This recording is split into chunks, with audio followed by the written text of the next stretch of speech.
you to reiterate what you said last night about you got 30% of the vote, you were having an effect, you made mad as hell. They knew that you'd started the Constitution Party. Yeah. They knew that you were somebody who was taking action and getting things done. You'd already made some big films, had a lot of other successes. Right. So they were trying to recruit you, and didn't it come down to the point of, hey, we are here to recruit you, and don't worry, your chip's going to say, don't mess with us. You know, this guy's don't touch. Yeah, yes, that did happen. I was definitely being recruited, but it's more subtle than that. Well, your words, just go through the process, and then what he said. Well, what it is remember, we were friends, and we used to come to my house a lot. We'd have dinner, we'd talk, and he'd tell me about business investments, how you get involved in, you know, or they would help me with this business investment or that business investment.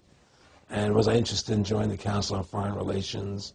You know, I would have to get a letter to join them, but was I interested in that? And, you know, just stuff, you know, leading you on. And I used to say to him that I never really did that because that wasn't where I was coming from. You know, as much as I like you, Nick, you know, your ways and my ways, we're on the opposite side of the fence.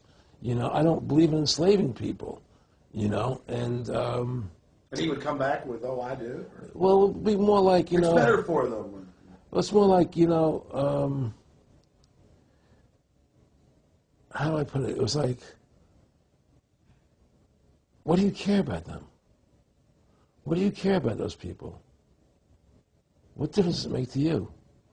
Take care of your own life. Do the best you can for you and your family. What do the rest of the people mean to you? They don't mean anything to you. They're just serfs. They're just people. You know, it was just a lack of caring, you know, and that's just not who I was. It was just sort of like cold, you know. It was just like cold, you know. And I used to say to him, what's the point of all this?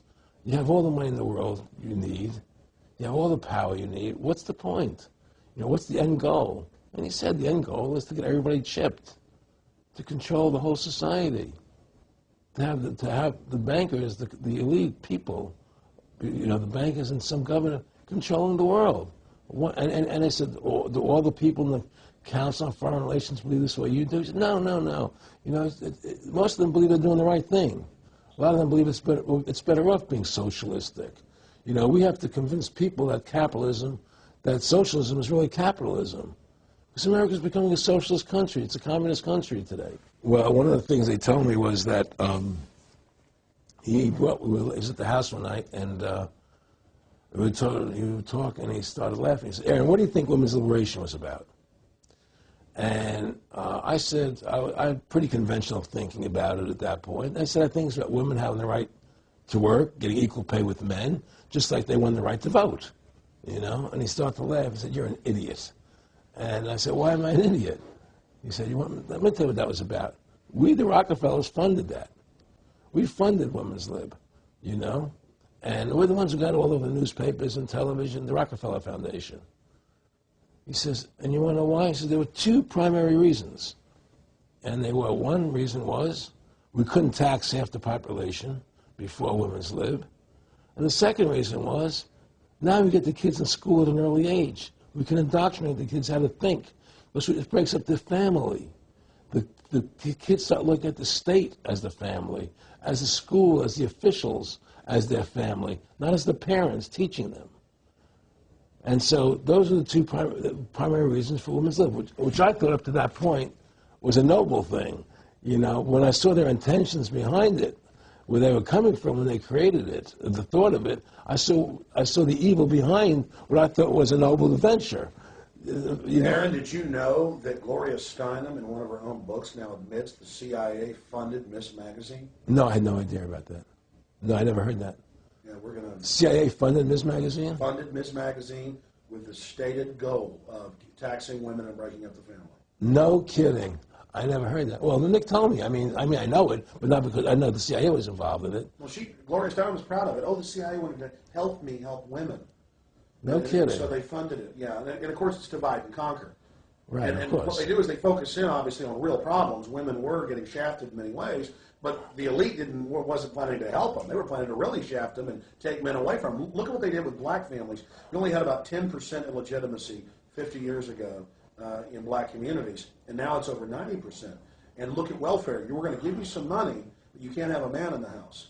Right. And so that was further to degrade the family. Totally destroyed. And now illegitimacy is over 50% in the general population. Right. Well, see, the whole thing is these people control the money, so they make all the rules. You understand? And they put whatever rules they want into effect. And the truth is, America has really become a socialist, communistic country.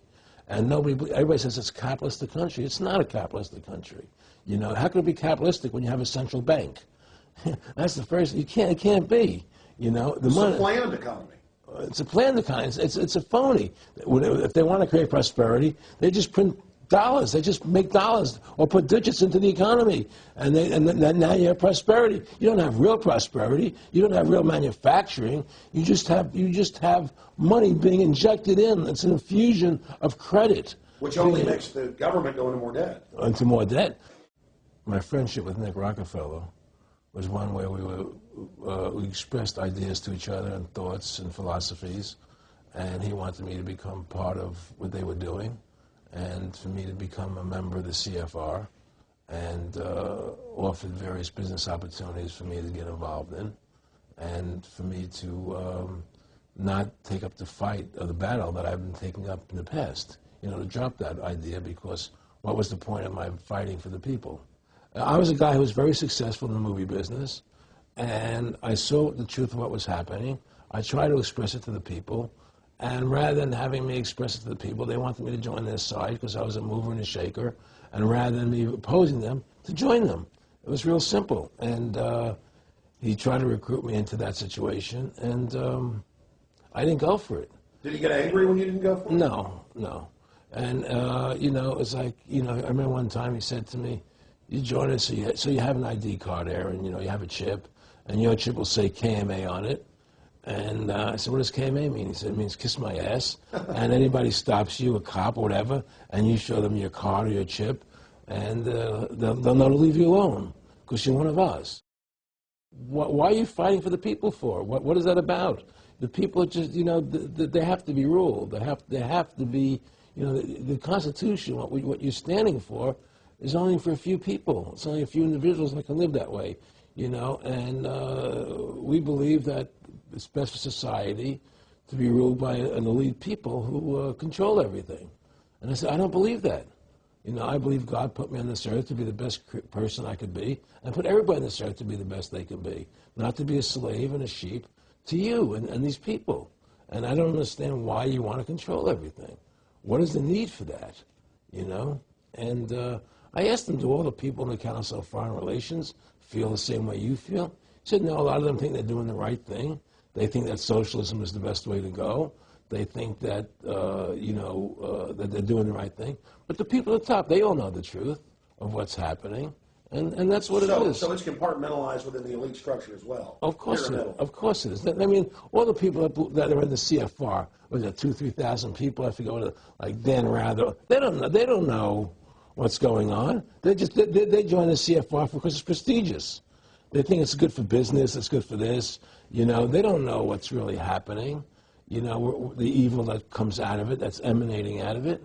You know, and to me, you know, the biggest evil is what's happening right now, because what happened on 9/11 is a phony, you know, and we've never learned the truth about 9/11. That's the question I wanted to follow up on.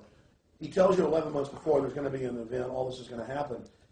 What did you think on the morning of 9/11? Where were you, and did you think about Nick Rockefeller and what he had told you when you saw those towers fall? No, I was actually in Tahiti when 9/11 happened, and I got a call from my son.